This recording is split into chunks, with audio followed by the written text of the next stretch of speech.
ईद रंग पाकिस्तानियों के संग में मैं हसीब खान आपको खुशामदीद कहता हूँ। और मैं हूँ एनी जुनैद। जैसे कि आपको पता है आज ईद का दिन है और ईद के दिन कभी घर नहीं बैठना चाहिए, बाहर जाना चाहिए, फैमिली के साथ रिश्तेदारों को मिलना चाहिए और पार्क्स में जाना चाहिए, लेकिन घर नहीं बैठना चाहिए। इसकी एक वजह है हसीब, वो ये है कि किचन में जो है खवातीन को काम करना पड़ जाता है और वो फंस जाती हैं, वो बाहर बिल्कुल नहीं निकल सकती और ना ही ईद इंजॉय कर पाती। हाँ, लेकिन मेरा ख्याल है कि बहुत सी खवातीन ऐसी भी होंगी जो कि किचन में रहना एंजॉय करती होंगी। मेरा ख्याल है कुछ ना कुछ होते होंगे, लेकिन कुछ आधे से ज्यादा मेरे ख्याल है 80% ऑफ द खवातीन यही कहती होंगी कि हमें बाहर जाना चाहिए, बाहर खाना चाहिए और गपशप लगानी चाहिए। लेकिन जहां पे हम ईद की बात करते हैं तो ईद पे हमेशा खुशियां, मुसरतें, मुस्कुराहटें हमेशा हम फैलाते हैं। ईद पे इसी तरह ही होना चाहिए, लेकिन उसके साथ साथ मौसीकी, जब भी खुश होते हैं तो खुश होने के साथ हम महसूस होते हैं, मौसीकी सुनते हैं। मैं हमेशा कहता हूँ तो हल्की आंच पे अगर मौसीकी लगी रहे तो अच्छा लगता है कि वो आपका खाना भी हल्की आंच पे बन रहा होता है और मौसीकी भी फ्रेश रहते हैं, मेंटली फ्रेश रहते हैं। एग्जैक्टली। तो हमारे आज के जो मेहमान हमारे साथ इस ईद पे हम आपको मिलवा रहे हैं, वो उनका इंट्रोडक्शन एनी कराएंगी और उनके बाद फिर मैं थोड़ा सा तड़का लगाऊंगा कि ये हमारे मेहमान हैं क्या। हमारे साथ मौजूद हैं ग्रेट सिंगर जावेद बशीर। कैसे हैं जावेद बशीर? मैं ठीक हूँ, आप सुनाएं, कैसी हैं आप? कैसी गुजर रही है ईद आप? सबसे पहले तो मेरी तरफ से आप दोनों बहुत अच्छे लग रहे हैं। आपको ईद मुबारक। खैर मुबारक। और जितने हमारे टीवी के देखने वाले लोग हैं उनको बहुत सारी ईद मुबारक। अच्छा सर, जिस तरह मैं तड़के की बात की थी, जब भी कभी हम म्यूजिशियंस को बुलाते हैं तो वो उनके अंदर ना एक अपने अंदर का एक मजा होता है मोस्टली। मतलब अगर वो कहते हैं कि कुछ जुगती ना हो, अगर कोई इस तरह का, तो वो मजा नहीं आता। तो आप हैं सर कि हाँ, मतलब अच्छी बात हो तो मजा लेना चाहिए। हाँ, अभी जिस तरह अभी हम जी नाज़रीन बैठे हुए थे तो उन्होंने कहा कि जी जो लाइट है ये भी अगर ठंडी होती तो क्या मजे की बात होती, लेकिन लाइटों के साथ अगर लाइटें हैं तो वो मुझे लगा कहा कि ईद के साथ अगर एक लाइट भी ठंडी हो जाती तो बहुत ज्यादा मजेदार। बिल्कुल बिल्कुल। हम जी बचपन की जब भी कभी बात करते हैं हम कहते हैं कि जी बचपन से शौक था मुझे। बिल्कुल। ये तो आपका भी वही मसला है कि बचपन से शौक था या क्या था सर? नहीं, मसला नहीं, हकीकत है। अच्छा, तो क्या सर, किनको देख के what was the inspiration? Haseeb भाई मेरे नाना दादा जलंधर से हैं माशाल्लाह। तो मेरे जो नाना थे गजू खां, वो बहुत बड़े क्लासिकल गायक थे और मेरे दादा जो थे उस्ताद फजल मोहम्मद गजू खां, वो कव्वाल थे। तो इन दोनों को मिक्स करके फिर उनके बाद मेरे वाले साहब उस्ताद बशीर अहमद खान साहब, जब हम माइग्रेट करके मुल्तान चले गए इंडिया से, जलंधर से, तो वहाँ चले गए। वहाँ जाके मतलब उन्होंने फिर कव्वाली का एक ग्रुप बनाया। तो हमारे खानदान में ही है, तो मैं बचपन से ही कर रहा हूँ। आपको कव्वाली की तरफ वो नहीं हुआ रुझान, तो आपने कहा कि नहीं मैं कोई नहीं, मैंने स्टार्ट कव्वाली का किया था। ठीक है। क्योंकि फिर मेरे जो ताया जी हैं उस्ताद मुबारक अली खान, उनसे मैंने मतलब क्लासिकल की तालीम ली। तो फिर मैंने सोचा कि क्लासिकल और कव्वाली को मिक्सचर बनाना चाहिए, तो इसी वजह चेंज लाना चाहिए। तो इसी वजह से आप लोगों की दुआएं हैं, माँ बाप की दुआओं से आज पूरी दुनिया में मुझे लोग जानते हैं। ईद के दिन आपकी क्या मसरूफियात होती हैं? बेगम को लेके बाहर जाते हैं, किस तरह से ईद मनाते हैं? यानी हमारे मतलब ईद का मतलब तो होता है खुशियों को बांटना और मिलाप, और हाँ मतलब जो होता है खाने बनाना कुछ भी। लेकिन हमारे घर में जो ईद होती है वो हम इस तरह करते हैं, हम 4 भाई हैं तो वो हम चारों भाई इकट्ठे हो जाते हैं। जब माँ बाप जिंदा थे तो उस वक्त माँ बाप ही साथ दे, अब माँ बाप नहीं है तो हम चारों भाई इकट्ठे हो जाते हैं, उनकी फैमिलीज भी इकट्ठी हो जाती हैं, सारे इकट्ठे होकर एक दूसरे को गाना सुनाते हैं, सुनते हैं, फिर सवैयां स्पेशल बनाते हैं, फिर कुछ करेले गोश्त जो आपको पता है तो ये वाली बात है। तो आप खुद भी सर बना लेते हैं? मैं खाना अच्छा खा लेता हूँ, लेकिन मैं आपको सच्ची बात बताऊं, अगर मैं किसी को कह दूं ना कि ये मतलब ये हांडी में ये प्रॉब्लम है, तो वो होगी। तो मतलब आज मेरे घर में मतलब मेरी माँ, अल्लाह उनको करोड़ों बेचते नसीब करे, तो वो कहती थी कि जब तक जावेद बशीर नहीं कहेगा मैं मानूंगी नहीं। जब वो इस तरह का था। तो खाना आपको पकाना नहीं आता, लेकिन नहीं खाना पकाना अब मैं पकाने से आगे निकल गया। अब वो आगे वो कंसल्टेंसी पे आ गए, अब वो कंसल्टेंसी वाला काम जो है अब मैं वो चला गया। वो इस तरह का। अच्छा, फैमिली में शरारती आप हैं सारे भाइयों में? शरारती सारे ही हैं। सारे शरारती? हाँ, शरारती उस तरह की नहीं है कि मतलब आप मुझे बात करें, अगर मुझे अच्छी लगी तो मैं अप्रिशिएट करता हूँ। ठीक है। अच्छा, बहुत से लोग अब तो खैर 21वीं सदी के अंदर ये बात नहीं होती कि म्यूजिक सीखना नहीं चाहिए, लेकिन जी पहले व्हेन हम अगर हम 90s की बात करें तो 90s में वो एक तरह का एक होता था कि यार म्यूजिक क्यों सीखा जाए। हालांकि सुनते सारे हैं लेकिन वहां पे कोई एजुकेशन के ऊपर नहीं आता, how to educate these people. तो आप क्या समझते हैं कि स्कूल लेवल के ऊपर एजुकेशन होनी चाहिए म्यूजिक की? होनी चाहिए, बिकॉज क्योंकि कुछ लोग सीखना चाहते हैं, उनको प्रॉपर टीचर्स नहीं मिलते। तो कुछ लोग मतलब जिस तरह लाइव सुनते हैं तो उनको वो मतलब वो गाना ही ऐसा होता है कि वो सिर्फ गाना ही याद कर लेते हैं, जो मतलब बेसिक म्यूजिक है वो सीख नहीं पाते। ठीक। तो मैं तो अब इस तरह शुरू कर रहा हूँ, जिस तरह अभी मैं आपके प्रोग्राम में मतलब अगर मेरी ऑडियंस मुझे जाहिर है सुन रही है तो मैं एक ही चीज में कॉन्सर्ट में भी मैं इस तरह कर रहा हूँ, मतलब सारे नी सारे नी सारे नी सारे नी सारे नी सारे नी सारे नी सारे नी नी सारे गा नी सारे गा नी सारे गा सारे नी सारे नी सारे नी सारे नी सारे, इस तरह कर करके वो लोग सीखना शुरू कर देते हैं। Very nice. तो ये बहुत अच्छा तरीका है। एकेडमी बनाने का भी कोई प्लान है बच्चों के लिए, जो आजकल क्योंकि बच्चे भी हमने देखे हैं बड़े शौकीन हैं गाने के और वो चाहते हैं कि वो सीख के फिर गाएं। बिल्कुल, ये तो आपने मेरे अंदर की जो एक रूह को पकड़ लिया है इस क्वेश्चन करके। मैं चाहता हूँ मैं अपने माँ बाप के नाम एक कॉलेज स्कूल बनाऊं जिसमें मैं क्लासिकल म्यूजिक के अलावा एक जो तहजीब होती है जीने की, जीने से मतलब शुरू से लेके मरने तक, वो मैं उनको बताऊं। सर कभी किसी चेहरे को देख के खुद ब खुद गाना निकल जाए मुंह से, तो कोई ऐसा चेहरा है? ऐसा होता है सर? ऐसा होता है। अक्सर रोज होता है सर? या अक्सर तो हो ही नहीं सकता। कभी कभार अगर आप बाहर जवाब देने से पहले भूलिएगा मत कि आपकी बेगम भी आपका प्रोग्राम देख रही है। उसी को तो सुना रहा हूँ। होता है कभी कभी इस वक्त चले अगर मतलब अच्छी लग रही है, अगर भाभी अच्छी लग रही है तो आप उनमें कोई ना कोई गाना अचानक कोई गुनगुनाना। ऐसे नहीं होता, कभी ऐसे हो जाता है इस तरह आफ्टर शो हम बैठे हुए हैं तो एक आप देखते हैं ना कि वो पीछे को म्यूजिक चल रहा होता है तो सारे लोग बैठे होते हैं, तो मेरी तबीयत इस तरह की है कि उस म्यूजिक पे मैं कुछ बना देता हूँ। अच्छा, हाँ, हजारों दफा लोग स्टैंडिंग देते हैं मुझे कि यार इस म्यूजिक पे आपने इतनी जल्दी कैसे एक मेलोडी बना ली, तो वो बहुत आई थिंक वो करना भी चाहिए इंसान। अच्छा, जब कभी म्यूजिक का शौक आपके तरफ खुद डाला गया था या आपके मतलब पेरेंट्स की तरफ से आया कि नहीं ये आपने करना है? मतलब ऐसे नहीं होता, किया गया। सॉरी, ऐसे नहीं होता, ये बाय बर्थ ही होता है अंदर आपके रूह, ये रूह के अंदर ही चीज व्यवस्थ होती है। उसको अगर आपके फिर इर्द गिर्द वो एनवायरनमेंट भी रहे तो फिर आपको किसी को कहने की या सुनने की जरूरत नहीं रहती। जिस तरह अभी मेरा बेटा जुनेद, तो आपको वो मेरी जो मैंने बहुत रियाज करके गाना गाया है वो अभी आपको बगैर रियाज सुना देगा, तो वो चीज इस तरह मिलती है। अब मेरे ख्याल में ब्रेक लेते हैं और ब्रेक से पहले कुछ सुनते हैं। ब्रेक लेते हैं और ब्रेक से पहले सर आपसे कोई गाना से कौन सा गुनगुनाएंगे आप? ब्रेक से पहले मैं आपको मेरा जो गाना है मैंने इसमें 8-10 स्टाइल लेके आ रहा हूँ, जिसमें साउथ इंडियन भी है जो कि कुड़े का कुड़े कुड़े, ये जो वेरिएशंस है ये साउथ इंडियन से आती है। तो चरखा क्योंकि ट्रेडिशनल स्टाइल है, बुजुर्गों की है, बीच में मैंने अपना भी एक रंग डाला है, सरगम है, तो वो मुझे बहुत पसंद आया। चले जी, और ये मैं आपको सुनाता हूँ। जी अभी जावेद भाई से चरखा सुनते हैं, उसके बाद छोटी ब्रेक लेते हैं, उसके बाद वापस आएंगे और फिर कुछ खट्टी मीठी सी अच्छी सी प्यारी प्यारी सी बातें जावेद भाई के साथ करते रहेंगे। कहीं मत जाइएगा, वापस आते हैं थोड़ी देर में।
के जाना मैं कौन भुलिया, के जाना मैं कौन भुलिया,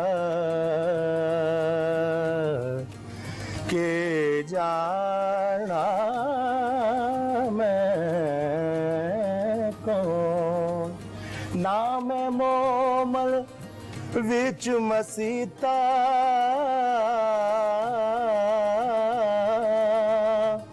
ना मैं विच कुफर दिया रेता, ना मैं पाका विच पलीता, ना मुसाफिर औन बुलिया, के जाना मैं कौन बुलिया, के जाना मैं कौन। जावेद माशाल्लाह बहुत अच्छा गाते हैं। Excellent sir. मैं इस दौरान यही सोच रही थी हसीब के बचपन में जब इन्होंने गाना शुरू किया होगा तो किसने अप्रिशिएट किया पहली दफा? असल में मेरे जो ताया जी थे उस्ताद आशिक अली खान, ये थोड़ी स्टोरी है कि मैं किसी उस वक्त मैं उस्ताद नुसरत फतेह अली खान की ये चीज बहुत गाता था। लजपाल नबी मेरे दर्दां दी दवा देना, बहुत गाता था। तो मैंने इसमें गलत सरगम कर दी, तो मेरे ताया जी कहने लगे यार मेरा भतीजा होकर तू सरगम गलत कर रहा है। तो वो उससे फिर मुझे उन्होंने अप्रिशिएट करना शुरू किया, मुझे थोड़ा थोड़ा सिखाना शुरू किया। आपसे पूछना चाहूंगी कि बचपन की ईद और अब की ईद में क्या फर्क महसूस होता है? इतना ज्यादा फर्क नहीं है, उस वक्त खाना ज्यादा खाते थे हम। आप डाइटिंग करें? नहीं उस वक्त बाहर सफर कम करते थे, मतलब सफर ज्यादा हो गया है। जावेद की बातों से 20 लग रहा है घंटे बहुत की। खाने पीने वाले आदमी अरे हैं। सुने तो सही था। जिस बंदे को करेले गोश्त पसंद है तो वो तो मतलब खाने वाले बहुत है। नहीं उस वक्त ये बात है। क्या होता था हसीब भाई, स्कूल जाते थे वापस आते थे, अब 20-20 घंटे की फ्लाइट लेते हैं तो फिर वो खाना उसी साथ। हाँ यस, ये है प्रॉब्लम। अच्छा सर, पहला ऑटोग्राफ अगर किसी को दिया तो कहाँ दिया था? कोई यहाँ सर, यहाँ कोई हाथ पे या किस जगह? कोई पता ही नहीं अब तो। नहीं अब तो आप बताएंगे नहीं क्योंकि मैंने यहाँ कह दिया तो आपसे नहीं बताना, लेकिन वैसे सर अल्हम्दुलिल्लाह ये क्या बात कहनी चाहिए इंसान को, और परवरदिगार ऐसा बड़ा खुदा है कि उसकी तारीफ हो ही नहीं सकती। वो इंसान को ऐसा ऐसा नवाजता है कि इंसान अपना आप भूल जाता है, फिर उसी को याद रखता है। कभी छुप कर ईद पर किसी को तोहफा दिया? छुप छुपा के? आपको नहीं बाकी आप ईद सीरियस कर रही है। एक कार जाके बड़ी सीरियस हो जानी है अगर ऐसे नहीं कार रही थे। हाँ जी सर, हाँ जी। कोई है सर वैसे? नहीं ऐसा, क्योंकि देखिए मैं अपनी लाइफ में बड़ा अल्हम्दुलिल्लाह सीधा साधा आदमी रहा हूँ। मुझे परवरदिगार ने मुझे हमेशा डर खौफ रखा है मेरे अंदर कि किसी के साथ बोलना है तो सच बोलना है, ठीक है सर। किसी को धोखे में नहीं रखना, ईद मुबारक कहना तो सच्चा कहना। और ये कितनों को गाए सर? सर कितनों को भी कि ज्यादा नहीं, कितनों को भी नहीं गा सर, सिर्फ एक के साथ ही हाँ उस जिंदगी गुजर गई सर, और नहीं बाकी दो के साथ। दो के साथ। Sir very nice sir. तो वो लाइफ इज लाइक दिस। तो हाँ बहुत अच्छी चल रही है। अच्छा सर, अगर कोई जाते जाते अगर कोई कुछ जगह कोई एक ऐसा सीन देखते हैं तो म्यूजिक खुद ब खुद आता है दिमाग में, या कोई अल्फाज उसके साथ घूमते हैं आपके ज़हन में? मैं नॉर्वे में गया था, वहाँ मैंने एक एल्बम बनाई थी, गोरे के साथ की एल्बम। तो वो बहुत अजीब उसका स्टाइल था। वो चर्च में लेके जाते थे और जो नेचुरली रिवर्ब है उसके साथ वो गाना रिकॉर्ड हम करते थे। तो वो जब उस चर्च में पियानो के कॉर्ड्स आते थे तो वो कोई गाना नहीं होता था। मेरे सामने वो रख देते थे वारिस शाह, बुल्ले शाह जी, शाह हुसैन जी, बाबा फरीद। तो मैं डायरी रखता था, वो गोरा कॉर्ड देता था तो मैं कंपोजिशन बना देता। वो क्योंकि वो एटमॉस्फेयर मुझे बताता था कि इसको इस तरह।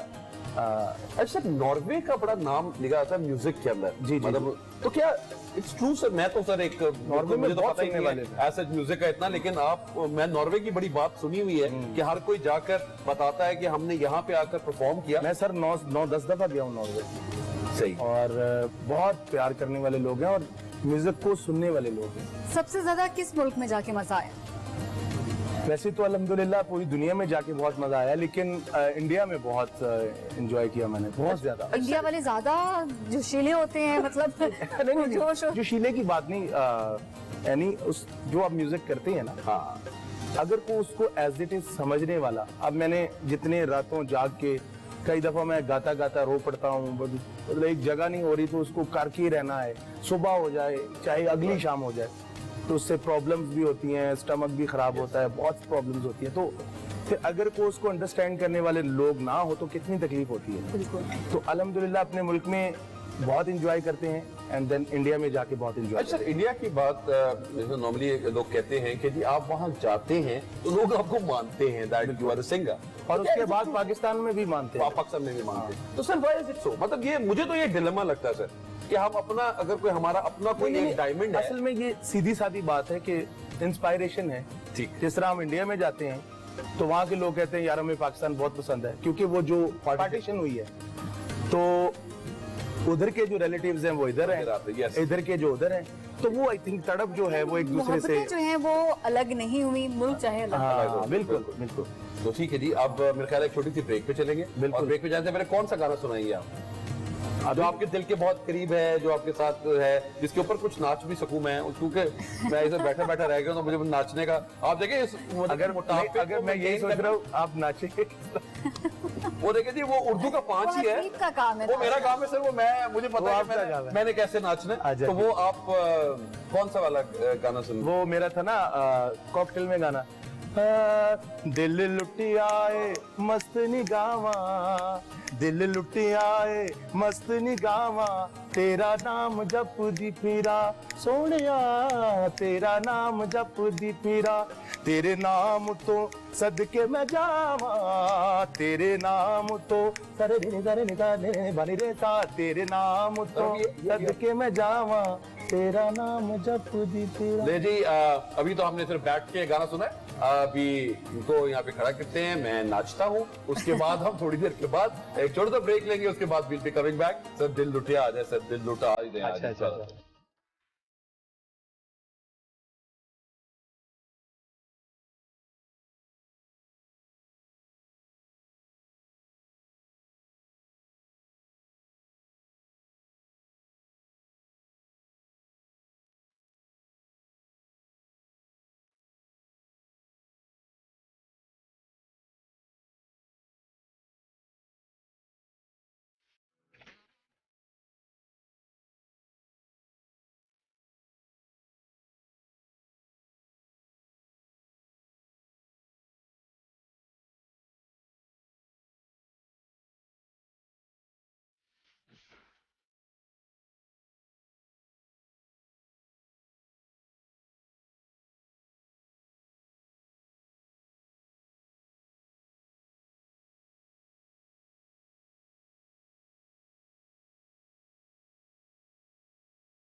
आज इबादत, आज इबादत रूबरू हो गए, जो मांगी थी, जो मांगी थी उस दुआ से गुफ्तगू हो गई। हाँ मेरे मौला, मेरे मौला, हाँ मेरे मौला, मेरे मौला तेरा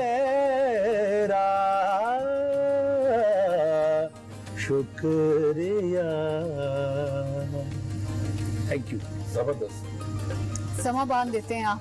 ताहिर है। Very sir, very nice.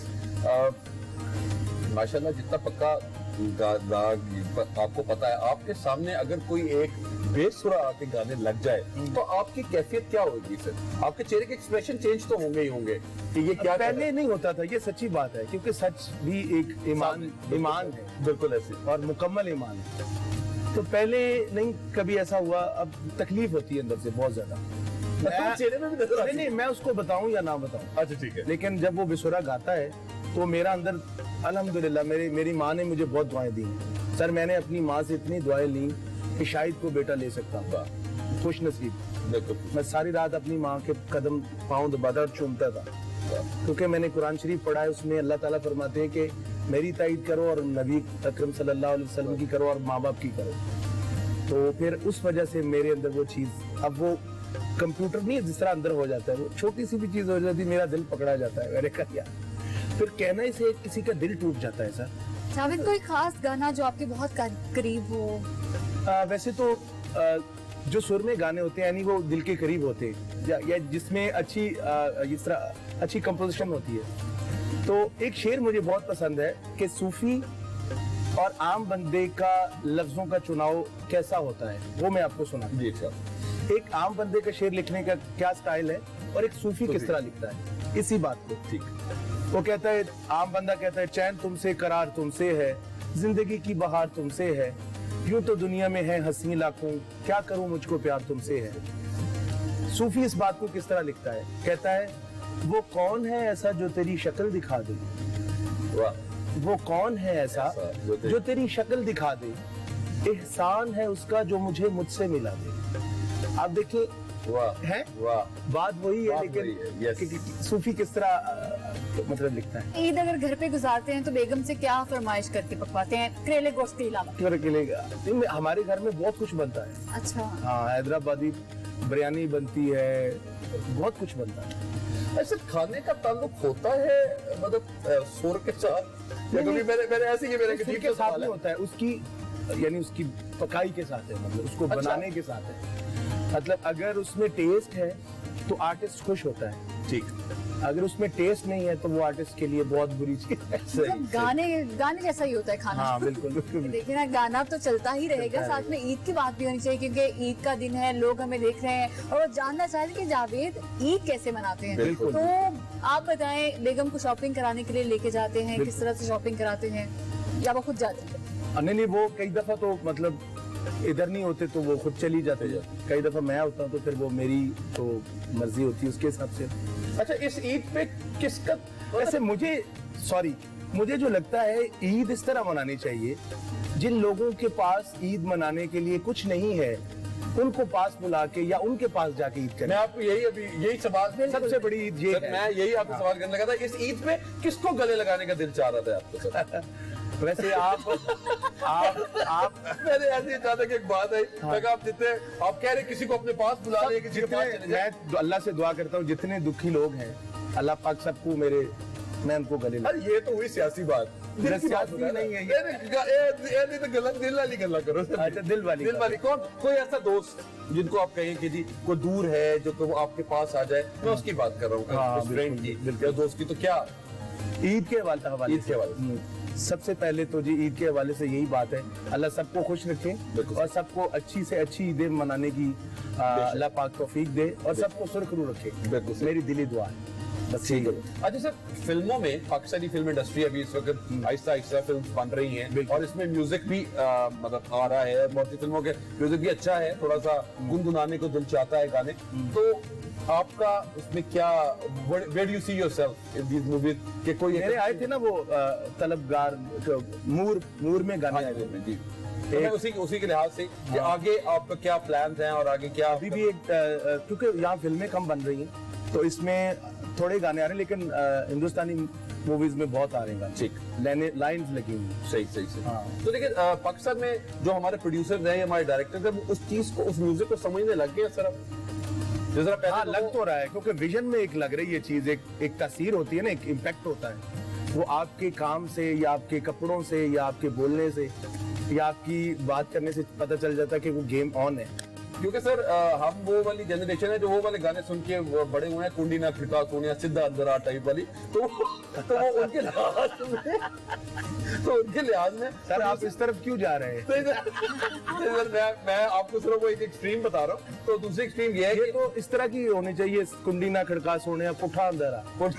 यानी आप समझे, ये तो लाइन मेरे ख्याल में अजीब ही लाइन। अजीब, वो तो बिल्कुल सर है, लेकिन ये उन लोगों के लिए है जो इस तरह के गाने समझते हैं। एग्जैक्टली। जावेद, तुमने ये भी देखा है कि जो सिंगर्स हैं आजकल हसीब, वो एक्टिंग भी कर रहे हैं, हाँ। तो आपको भी शौक है एक्टिंग का? नहीं, मुझे अल्हम्दुलिल्लाह ना मैं हुई ना मुझे शौक ही है, नहीं, लेकिन ये कभी-कभी जरूर है, ये आपकी भी इंफॉर्मेशन के लिए है, जो गायक होता है ना, मैं अपनी बात नहीं करता, मुझे कुछ नहीं आता, वो एक्टर बन ही नहीं सकता, क्योंकि गाना जो है वो एक्टिंग से बहुत आगे है। तो बिल्कुल ऐसे ही। हाँ। लेकिन ये है कि सर अगर कभी किसी को आए और आप विलन बने वो मैं चुकलो है तो वो चुकलो है, आप कह सकेंगे सर? कोई इस तरह का कोई डायलॉग बोल सकेंगे तो ऐसे ही? आप देखे, मैंने आपने हंसना है सर, चुकलो है सर। ईद मुबारक। ईद मुबारक, चुकलो है। चलो ये उठो। आज सर कोई मैसेज हमारी यूथ के लिए that you want to give? And एक तो मैसेज मैं हमेशा आपके तबस्सुम से भी यही दूंगा कि माँ बाप जो हैं वो मोस्ट प्रेशियस आपका पोजीशन है जिंदगी के अंदर, और जब तक वो आपकी जिंदगी का हिस्सा है तब तक तो आपको उनकी खिदमत करनी चाहिए। और जब हमारी तरह के लोग बदकिस्मत हो जाते हैं, जिनके माँ बाप चले जाते हैं, तो उनके लिए वो सिर्फ यही होता है कि सर आप बता सकते हैं लोगों को कि माँ बाप कितनी प्यारी शख्सियात होती है। बिल्कुल बिल्कुल बिल्कुल। तो कोई मैसेज सर? मेरा मैसेज यही है कि सच बोलना चाहिए, क्योंकि सच के फौरी नताइज नहीं होते, थोड़ा टाइम लग जाता है। उसके बाद जितना छोटों का हक है उसको उतना हक दें, जितना बड़ों को हक है, मतलब किसी का हक ना खाएं। yes. और कोशिश करें, अगर आप सच बोलेंगे तो अल्हम्दुलिल्लाह आपको उसके नताइज फिर ऐसे आएंगे कि आप फिर सच को छोड़ ही नहीं पाएंगे, क्योंकि सच अल्लाह है। वाह। हाँ, तो मेरा यही पैगाम है, सच का एहतराम करें, पाकिस्तान को इतना ऊपर ले जाएं कि पाकिस्तान, आज आपको पता ही है कि पाकिस्तान मतलब किन हालातों में जा रहा है। तो हमारी फिर भी ये दुआ है कि हम इन हालातों में भी इस मुल्क में इतने खुश हैं कि हमारे माँ बाप इधर हैं, हमारे रिलेटिव्स इधर हैं, हमारे प्यारे इधर हैं, तो हम अपनी और करते रहेंगे और इसको सजाएं बस। Thank you so much. बस मेरी यही मतलब इसी दुआ के साथ कि हमारे रब हमारे पाकिस्तान को इसी तरह हंसता खेलता मुस्कुराता हुआ और सजा सजाया हुआ रख। और एक चीज के तमाम पाकिस्तानियों, क्योंकि ईद नियो टीवी की बात है तो नियो टीवी पाकिस्तानियों की ईद की बात करता है, और पाकिस्तानियों की ईद की जब बात आती है तो वहाँ यही है कि पाकिस्तान में सिर्फ और सिर्फ अगर हम पाकिस्तानी सच बोलना अपने साथ या एक दूसरे के साथ अगर वो बोलना शुरू कर दें तो आई बिलीव के सब कुछ ठीक हो सकता है। तो आज के हमारे मेहमान थे जावेद बशीर साहब, और अभी हम इनको छोड़ नहीं रहे, एक उनसे गाना सुनेंगे और उसके बाद फिर इंशाल्लाह ताला next time we'll have another more musical, smiling and entertaining guest with us on this show. Any से भी कोई ईद के हवाले से एनी अब आगे बस अब हम गाना सुनते हैं और आपसे गाना सुनेंगे सर, एंड अपना बहुत ख्याल रखिएगा जी, एंड गाना सुनेंगे और उसके बाद पाकिस्तान जिंदाबाद। जिंदाबाद। Sir thank you. आइए।